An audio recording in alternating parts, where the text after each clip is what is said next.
All Things Conceivable, a surrogacy podcast with Nazca Fontes. Hello and welcome, listeners. Thank you for joining me today on All Things Conceivable, a surrogacy podcast. And today we are talking about a really important subject that virtually all surrogates who are in a committed relationship have to think about. And that issue is taking the step to explore not only becoming a surrogate, but how to talk to your partner. How to talk to your partner is really a big decision in the whole surrogacy journey, and many prospective surrogates have already mentioned it to their partner, while others are still looking for ways to broach the subject and start that important conversation. Partners often have a lot of different reactions, they have a lot of concerns, and not every partner is, quote, all in, and that's totally normal. It's a big step and a unique experience that requires understanding, patience, and open conversation. Joining us today are two incredible guests, Lori Jurecko, one of ConceiveAbilities' very own mental health support professionals who began working with ConceiveAbilities first as a surrogate before joining our team.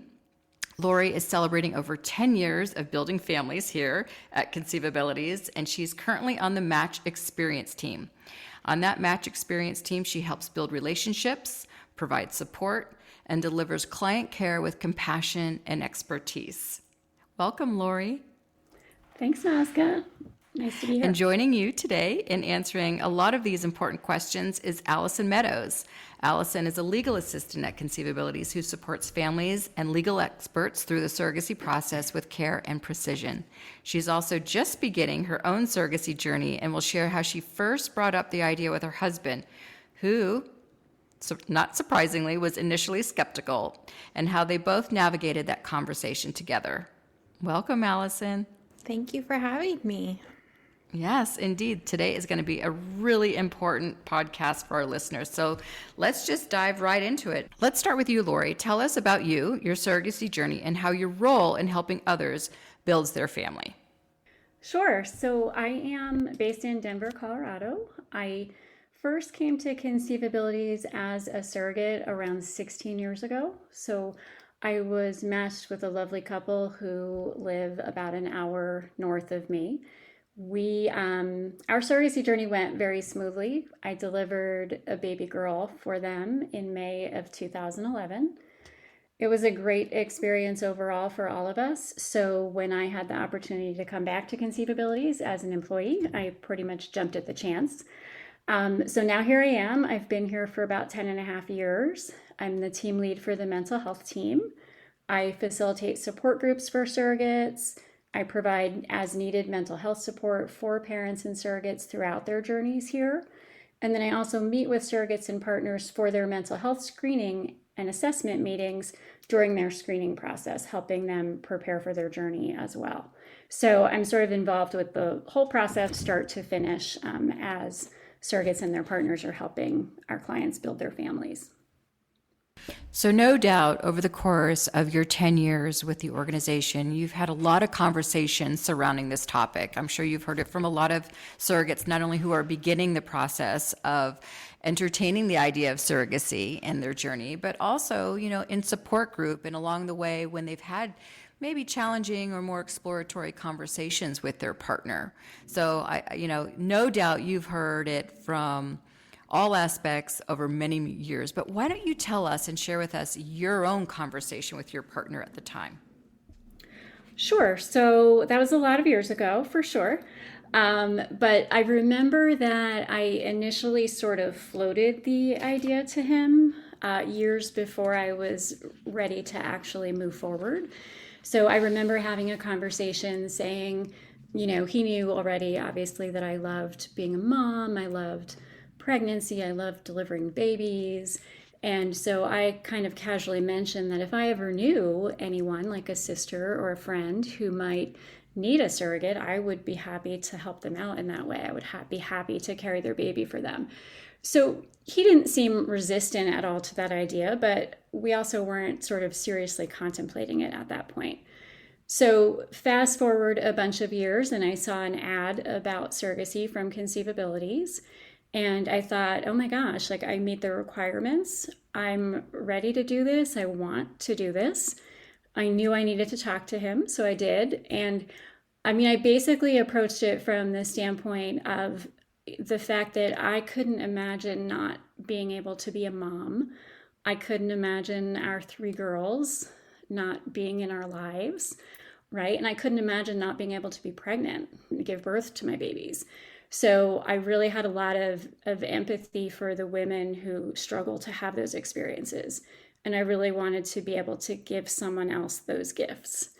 So we had that conversation. He understood, again, my motivation. He wasn't resistant. I wouldn't say he was particularly excited by the idea. I think he thought of it as more of a me thing. But he also wasn't shocked because I had floated the idea previously, years earlier. So he agreed. He did have one primary concern that lingered on for him for quite some time. And that was that he was fairly convinced that I was going to become attached to the baby and that I'd have a hard time dealing with that emotionally. And I think he also worried about the impact on him, right? How would he be able to deal with that if that was my experience, and how would that impact our family too?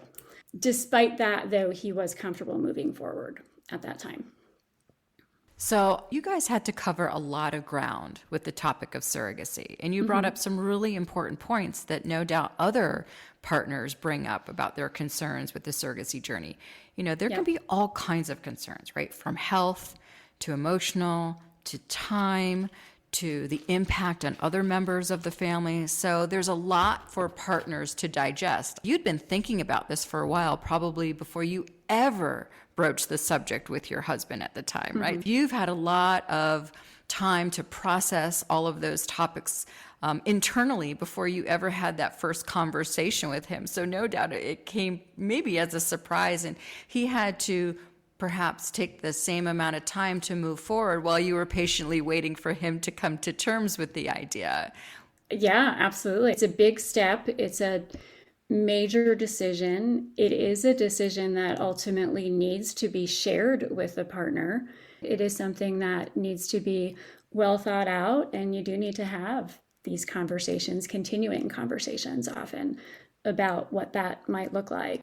So Allyson, let's turn that topic over to you now and share with us, because you're just beginning this process of a surrogacy journey. So you've had the hard conversations, you've really explored what this is going to mean for you and your family. Take us through what those conversations look like with your husband and how you brought him along in the decision-making process. Sure. I had brought up surrogacy to my husband years ago. So before we even started this process now, I was a teacher, and one of my good teacher friends was a surrogate. And I loved being pregnant, and I was an education, pregnancy and child development teacher. So that is kind of what I focused on. And so that brought me around to surrogacy. And so at the very beginning stages, I was learning a lot about it. And so I brought it up to my husband. I was like, hey, this is something I am really interested in.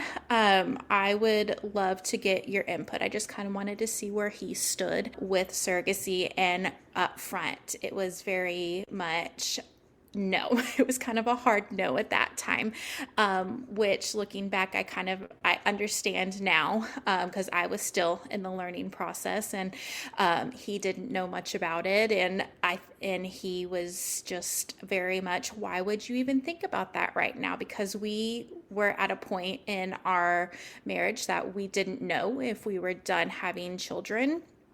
And he didn't think he could see me, his wife, pregnant with a baby that we would not be bringing home and that would not be ours.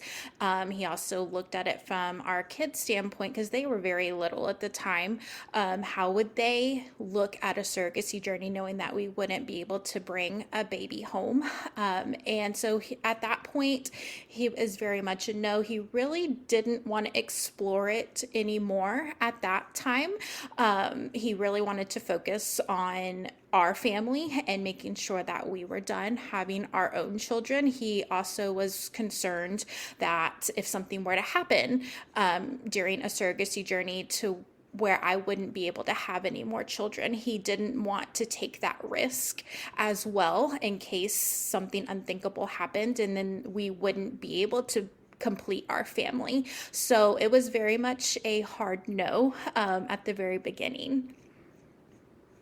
And give us a sense of time frame, like from the time that you first brought the topic up with your husband to the time he, you both agreed together that it was the right choice and the right plan for you and your family going forward. What did that time frame look like? It was years, about 6 years. So in that time, we had 3 more children. It was not a quick decision. It was not something that he thought about for a couple months. It took years for him to even consider or be open to having the conversation about it. We were knee deep in babies and toddlers, and I think for him, adding that emotional aspect of being pregnant again, it was just very physically demanding at the time. And so I had to take a step back and look at it from what we were going on inside of our home and when would be a good time. And from the time that I brought it up to him until we were 100% done having our own children was about 6 years. Wow, that's quite a while, right? Yeah. But I think it just demonstrates it really often does take partners a little bit of time and patience to come around, but many of them eventually do. Looking back, what do you wish maybe you had done or said differently in that first conversation, if it would have made a difference? I wish I would have come to him with more information. I was still in the learning process when I mentioned it to him initially. I think being able to come to him with information of how this process works, what it entails, how he would be involved, and how it would affect our family, I wish I would have been able to come at it from that aspect rather than just saying this is something I'm interested in, and maybe he just wasn't emotionally ready at that time. So I wish I would have had the information and probably more confidence in my decision when I initially brought it up to him. I love that confidence piece, right? There's all kinds of ways to broach the subject. There's no one right way. But to your point about having information at the ready and being really informed about the process, maybe Lori, this is a good question for you. What steps do partners need to be involved in at a bare minimum so that when a potential surrogate comes to her partner and says, hey, this is something I've really been thinking about that's meaningful to me, and this is what it's going to look like in terms of your involvement?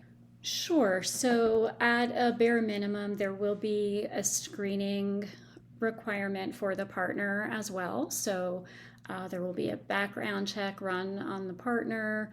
The partner will participate in the mental health screening and assessment with the agency. Then the partner is part of the match meeting. Moving forward in the process, as the surrogate's going through medical clearance with the fertility clinic, the partner is a part of that as well.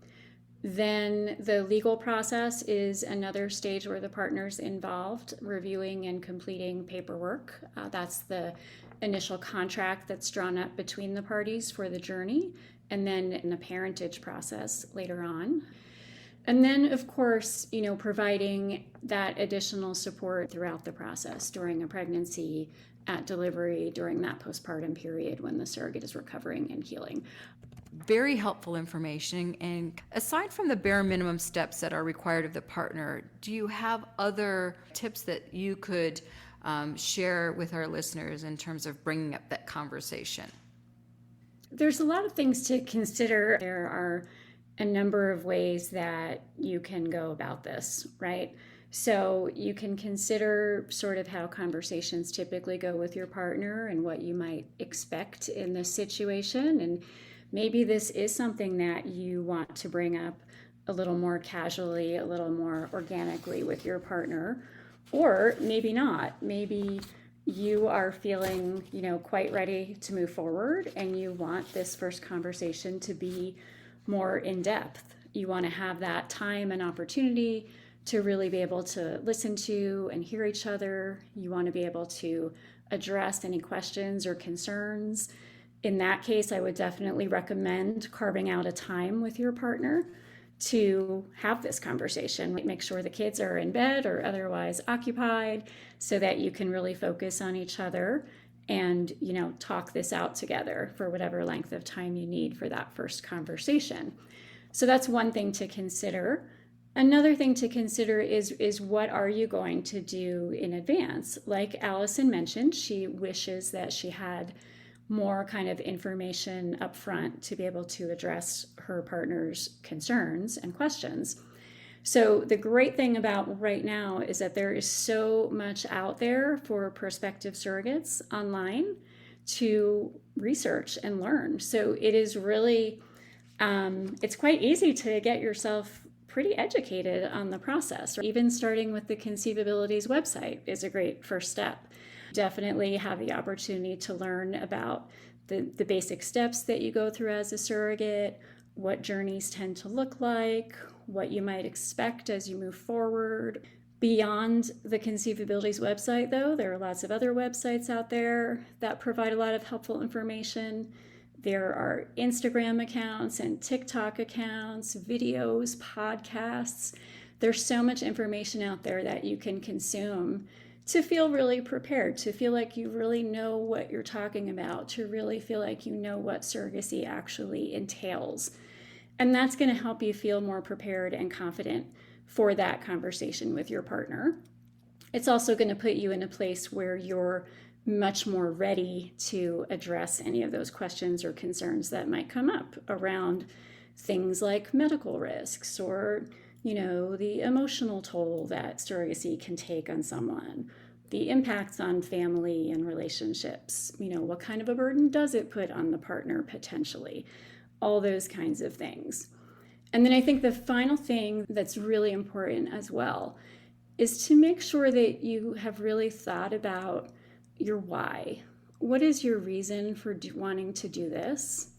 And are you able to articulate that really well? Because that is the piece that often is going to resonate so strongly with your partner.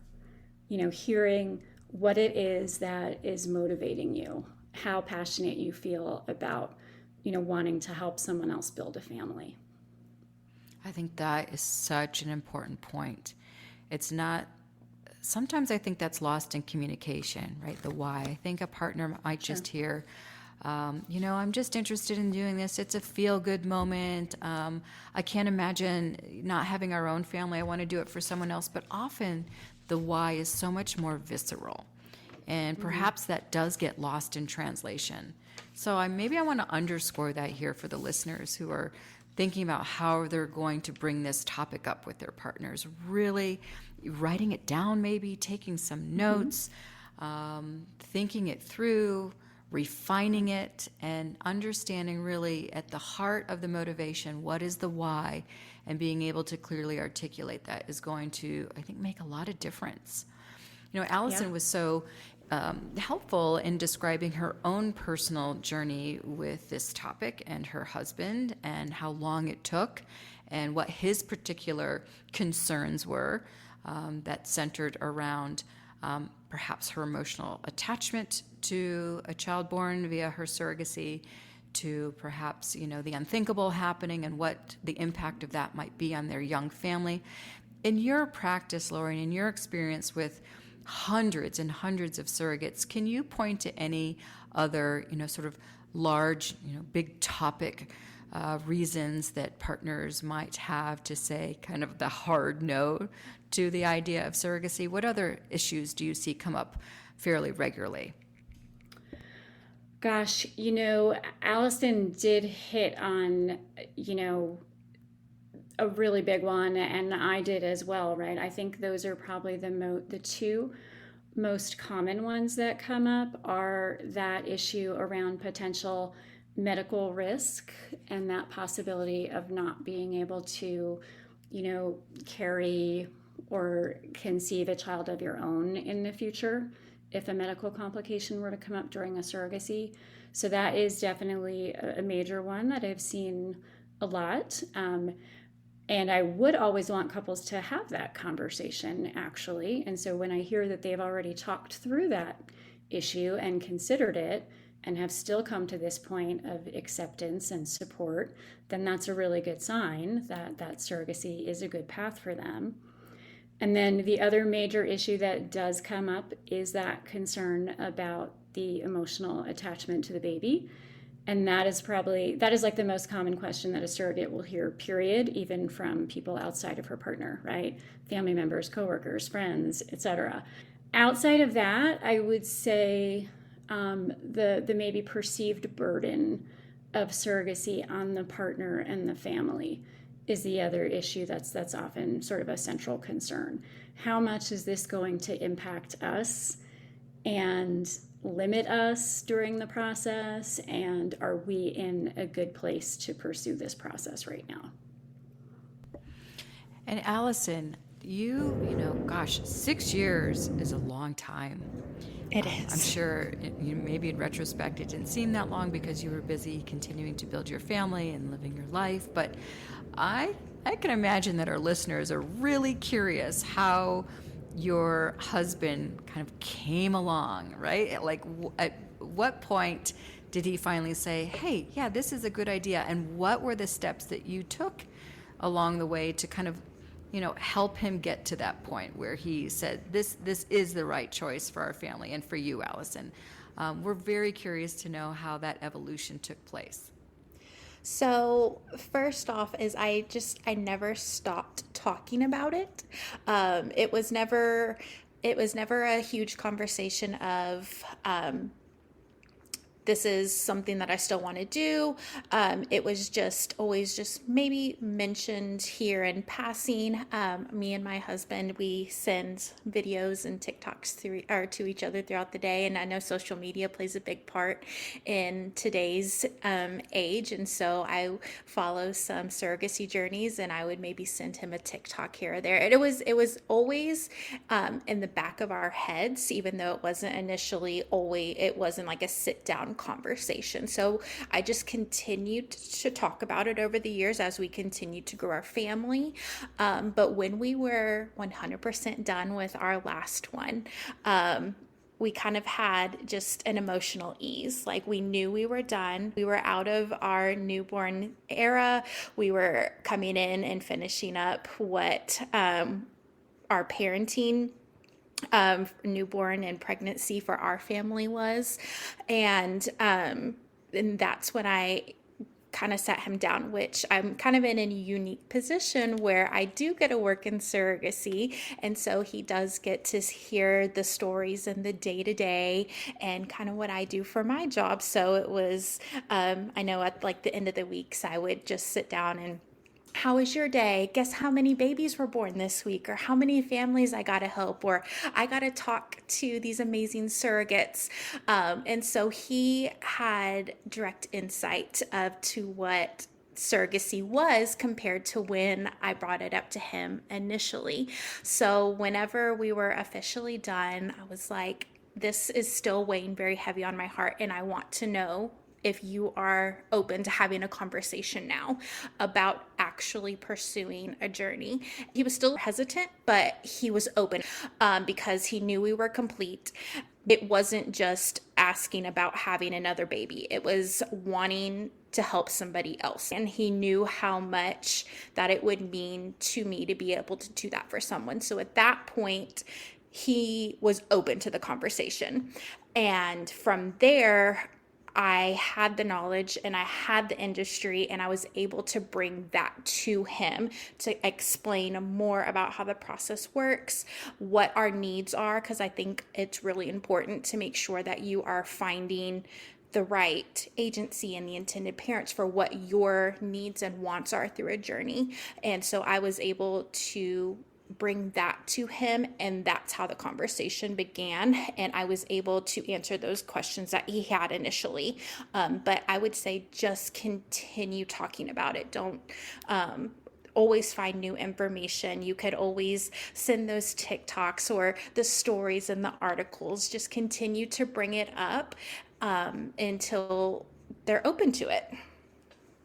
Allyson, I love that. Just the idea of never giving up, right? The grit and the determination to keep that topic and conversation alive, because the more you explore through bringing it up, the more perhaps you move that boundary together. I think that's another bit of secret sauce to the decision-making process on behalf of the partner. Just always bringing the topic up for conversation. And how about Lori's comment about understanding your why? Did you really identify and vigorously adhere to your own why during the conversations with your husband? Very much. I think at the beginning, my husband, he didn't understand my why.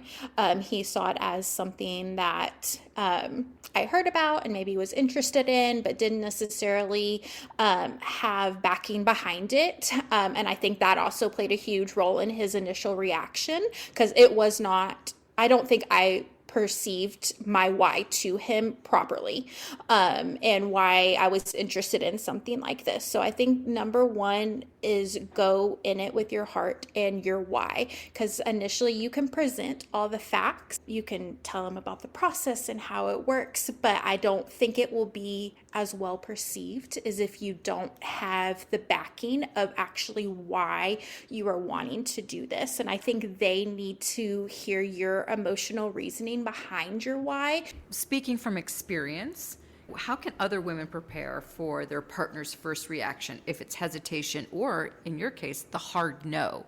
What would you say to her, and what advice would you give? Hesitation and questions or not really on board is not a hard no. And it's okay to be disappointed in their initial reaction. I think women go into this with such joy and passion and want and their why. And then this is something that they're wanting to pursue. And then when they bring it up to their husband and they don't have that same initial reaction, it's really disappointing and kind of discouraging. Like, oh, if they're not excited like I am, why do I want to continue this? So I think I would want them to know that it's okay to be disappointed, and it's okay that your husband isn't on board initially, because they have to build that why themselves, and giving them that space and that time to grow emotionally, so they can prepare to support you. So I think that they need to know that it may take them some time. It's okay to be disappointed. It's okay for the initial reaction to not be, hey, let's go, this is amazing. It might be hesitation. It might be a hard no, but always keep having those conversations. And Lori, in your professional opinion, what would you say to a group of women who say, gosh, I just can't get my husband or partner on board? A good way to prepare for that hesitation is to go in expecting it, because honestly, it is probably the most common reaction amongst partners initially, right? So it's 100% normal. So go into that conversation knowing that there's probably going to be at least some level of that. Expect it and really be ready to listen, right? Be ready to empathize with your partner, to really hear and validate any concerns that he or she might be bringing up, because they're normal and to be expected. I listened to Allyson, and it seems to me that that's something that she did a really great job of really listening to what her husband had to share, really inviting his input and really taking it into consideration. And I think that is what allowed those conversations to continue over time. It's what allowed him to continue to be receptive even years later, right? She kept that door open, and she kept making it clear that his opinions and his thoughts and his needs were just as valued. And this may need to be a longer conversation. It may need to be multiple conversations spread out over a long period of time. And that's okay. Maybe you need to do more research together. Maybe you need to gather more resources for your partner. maybe you just need to give this time, right? If there's initial hesitation, that's okay. And hesitation is not equal to a no. It's just hesitation. Can you identify any good open-ended questions that a surrogate can ask her partner so that she can really hear his or her concerns beyond just a yes or no or just a hesitation, like really kind of getting at the meat of their hesitation? Questions like maybe what aspects of surrogacy seem most appealing to you or make sense to you? What aspects seem daunting or feel uncertain or scary? If we do this together, how would you see yourself wanting to be involved? What role would you want to play in this? What do you need to know in order to feel more comfortable moving forward with this and with me, right? What do you still want to know about surrogacy? Because then that gives you a good idea of, next steps or how to prepare for those next conversations that may be coming. I would say too, and I think you'll agree, that this whole topic transcends just the partner, right? Or the husband. This is for those folks that are closest to a surrogate in her life, right? Whether it's her immediate family members, her in-laws, her friends, her coworkers. I mean, these are challenging conversations to have in the world about surrogacy when you're a surrogate. So I just want, our listeners to take note that these are helpful tools and, tips to help navigate those sometimes thorny conversations about a surrogate's why. 100%, because the same questions that will come from a partner will also come from a surrogate's mother or a mother-in-law or a close friend, right? And so many times the questions or the concerns that do come up are rooted in a lack of education around surrogacy or common misconceptions about surrogacy or simply concern for you as the surrogate. People recognizing that it's a pregnancy, it's a delivery. Those always come with some level of inherent risks. Typically, these questions do come from a very good place. People are needing to know more, and they're also concerned about you and wanting what's best for you. I think one of the most pervasive and common misunderstandings, and it's this misunderstanding that a surrogate is using her own eggs and that child is carrying her DNA. And that's not the case. This is not her egg, her DNA, her embryo. This is an embryo that's the intended parent's embryo and that does not share her DNA.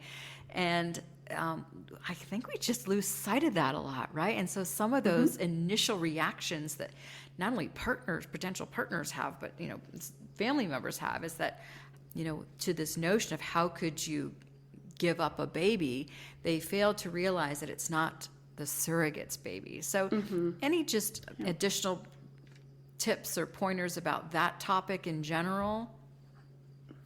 I always encourage surrogate applicants to think about how they think about that moment when they deliver this baby and baby will be handed over to his or her parents, right? What do they think that's going to be like for them? How do they think they're going to react?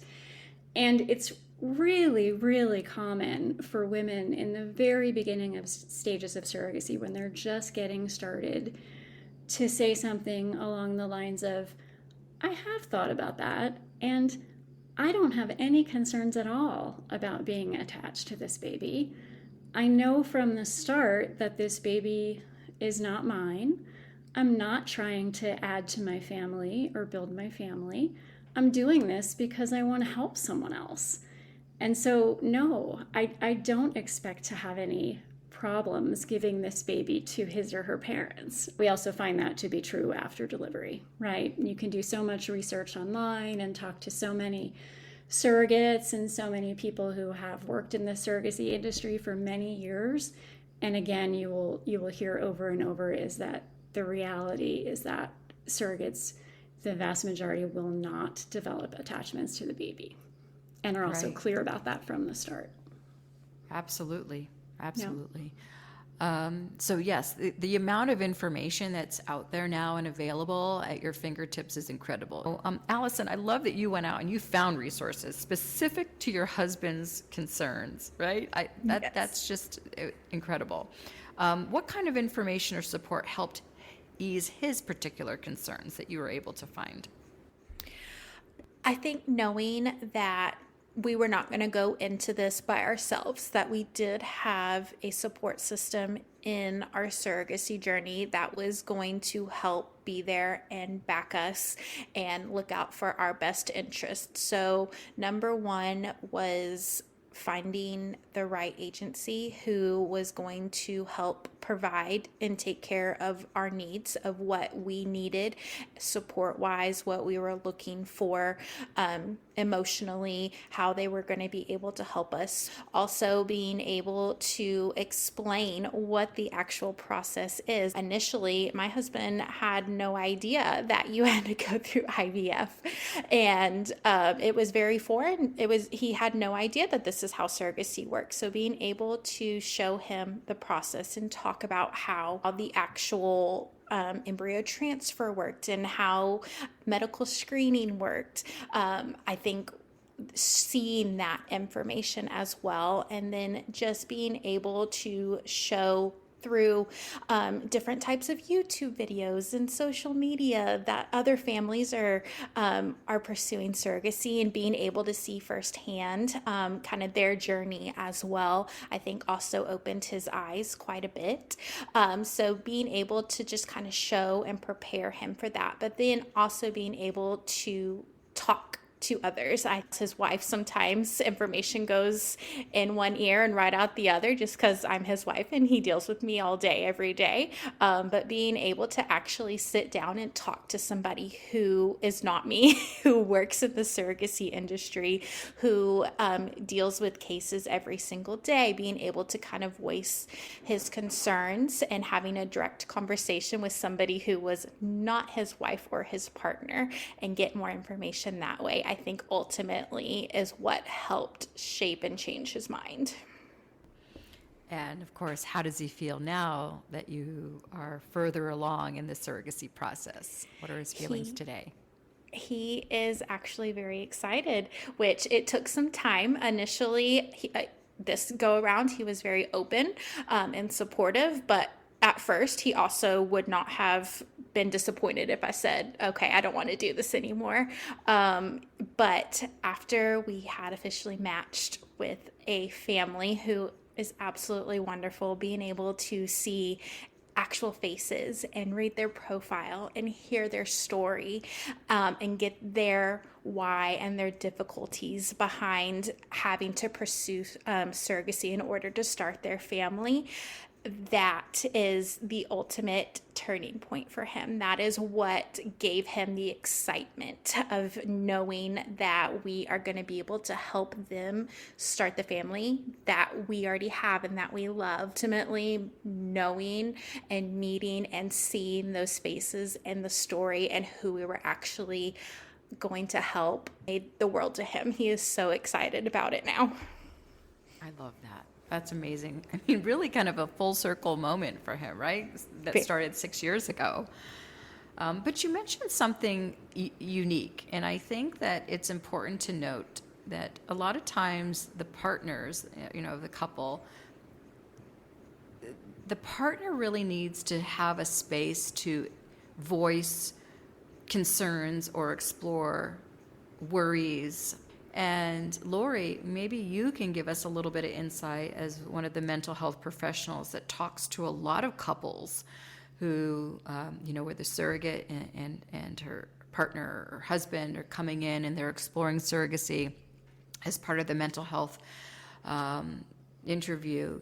Why don't you speak a little bit to whether or not the partner feels that that time and space is a helpful part of the process in terms of coming to the decision that, yes, this is right for us? Or, I mean, is it a safe space to voice concerns and questions and air them out? Or do they feel like it's just, kind of a necessary step in the process and they don't view it as a safe space to explore their concerns? After having done many of these assessments over the years with couples, have found that, after we take a little bit of time to build rapport and provide a very decent amount of education on the whole surrogacy process and just start having some conversations together, I definitely, often have experiences where partners are bringing up their concerns. We do have direct conversations about what the partner thinks about this idea of his wife or partner pursuing surrogacy. What are his thoughts on all of this? And so often we end up talking about, the process they went through to get to this point of agreeing to move forward together.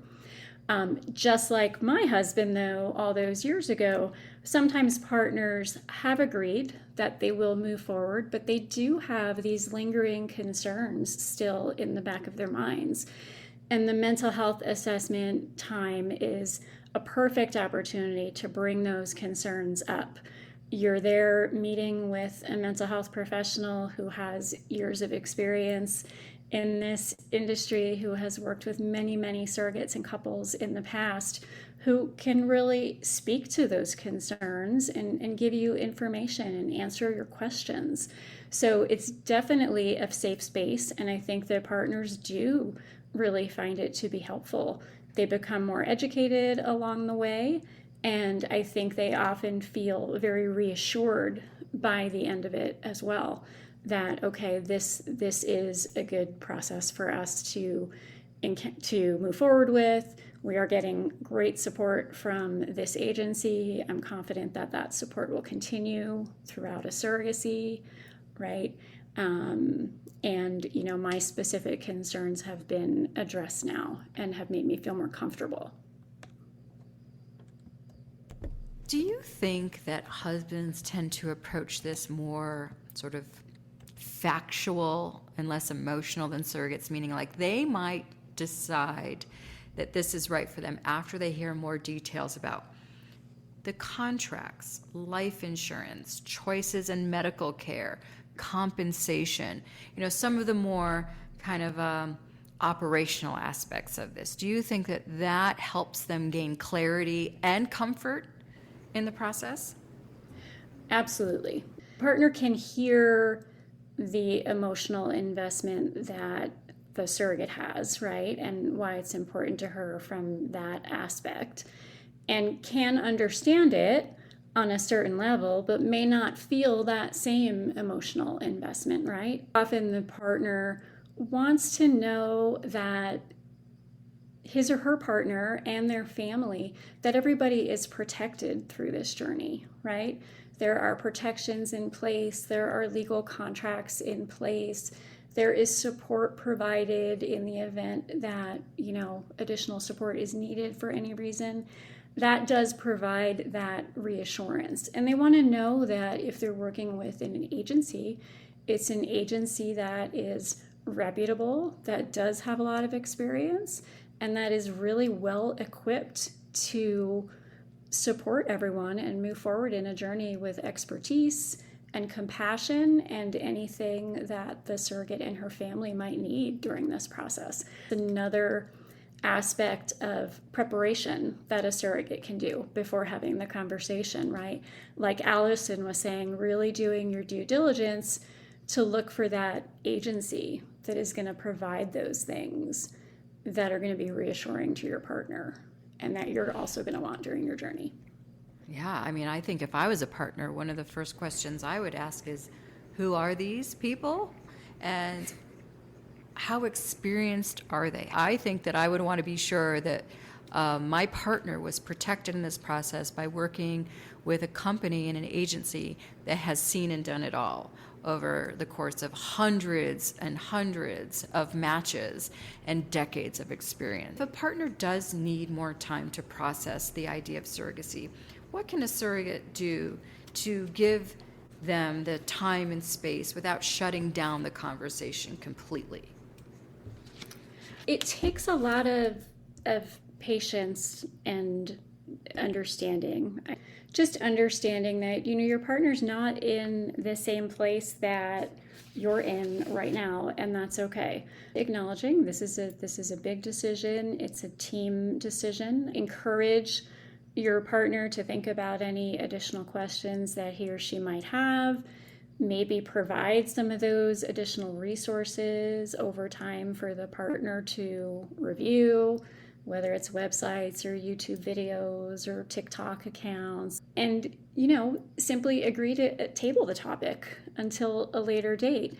But be ready and maybe even plan for, when that date may arrive, right? When can we come back and revisit this topic together? And I love how, Allyson talked about along the way, she sort of kept her husband engaged in the idea, in the topic by, occasionally just sending him some fun videos or some fun references, letting him know that it was still on her mind, right? Even if they weren't quite ready to, really make the firm decision yet. There are ways that you can definitely just give that time without shutting down the conversation completely and forever, right? Keeping it alive. Sure. Obviously, support is going to be probably number one in most people's journeys, and knowing that they have that backing, but also it's really important. And if you were to, speak to any one of our listeners who's really wanting to start that conversation with her partner about her desire to be a surrogate, what's the one piece of advice that you'd give her right now just to make it a little bit easier? Be patient.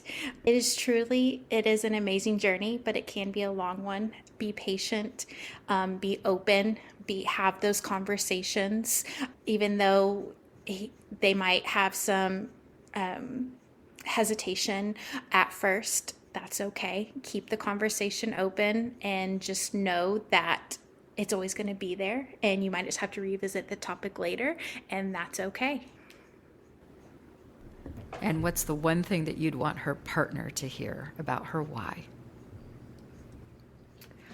I think that your partner needs to hear the why and understand the reasoning behind it so he can get behind you. Allyson Meadows, Lori Jurecko, ladies, thank you so much. I have no doubt that this is going to be one of the most insightful and helpful topics for our listeners to digest. Thank you so much for sharing your personal stories and your professional opinions, and for making All Things Conceivable a wonderful source of information for families out there. Thank you so much, Nazca. Thank you.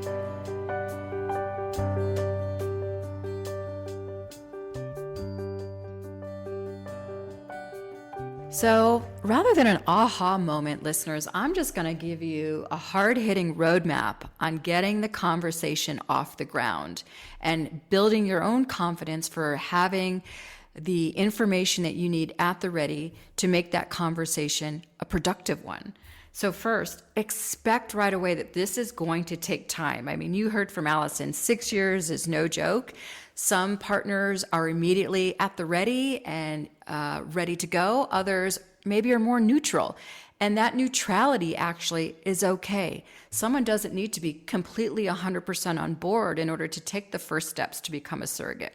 A partner being neutral will only gain confidence and clarity along the way. So just anticipate time, know that neutral is often a good starting point, and from there you can continue on. 2, have your information at the ready.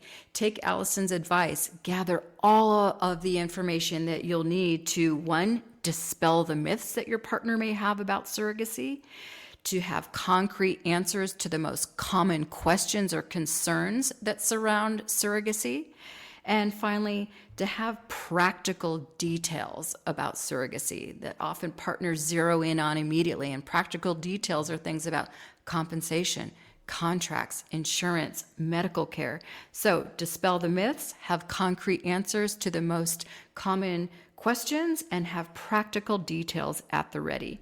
3, has some good tips for starting the conversation. Maybe write down some of the tips that you learned from both Allyson and Lori. Anticipate what those concerns will be and have answers ready. 4, know that you're going to be anxious. Anxiety is part of the process. You might have some nervousness about bringing up the topic. You might not want to be put on the spot about concerns that arise, but you know what? Embrace it. Know that anxiety is part of the process, and taking that first step, overcoming that anxiety, will only make the subsequent conversations that easier to have. 5, know your why. Wow, that was a mind-blowing topic to bring up today, and I think one that we often lose sight of in talking about, the myths, the questions or concerns, and the practical details. If you can kind of zero in and dive deep and understand the motivation, the desire, the passion, the reason, and the why for wanting to become a surrogate, and being able to articulate that why, you're going to be able to provide the clarity that you need to your partner about why this is so important to you. And finally, 6, keep at it. This is not going to be a one and done conversation. This is something that is a process and a journey leading up to the surrogacy journey. So keep going, have ways to weave it into conversations, keep it light, keep it interactive, keep it enjoyable, keep it informational, and eventually you might be successful in moving that boundary and getting your partner to understand why it is so important to you, and to move the process ahead so you two can embark on the journey of your dreams. So listeners, thank you for joining me today. I hope that this was helpful to you, and until next time, take good care.